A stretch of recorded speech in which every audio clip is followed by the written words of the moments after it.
Hi friends, welcome to Pragna varieties vlog. విశాఖపట్నంలోని RK beach రోడ్లో కనువిందు చేస్తుంది ఈ ఐఎన్ఎస్ కుర్సురా సబ్మెరైన్. ఇది భారతదేశానికి చెందిన 4వ జలాంతర్గామి.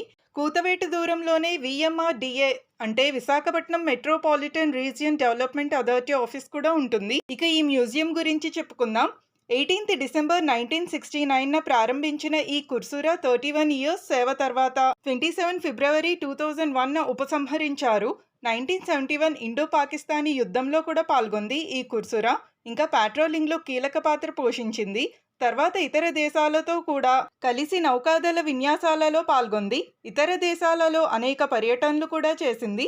భారతదేశంలో మొట్టమొదటి సబ్మెరైన్ మ్యూజియం మన ఐఎన్ఎస్ సబ్మెరైన్. ఈ జలాంతర్గామిని 1969లో రష్యా వాళ్ళు తయారు చేశారన్నమాట. వైజాగ్లో ఐఎన్ఎస్ కుర్సురా సబ్మెరైన్ మ్యూజియం దక్షిణాసియాలోనే మొదటిది, ఇంకా ప్రపంచంలో 2వ సబ్మెరైన్ మ్యూజియం మాట.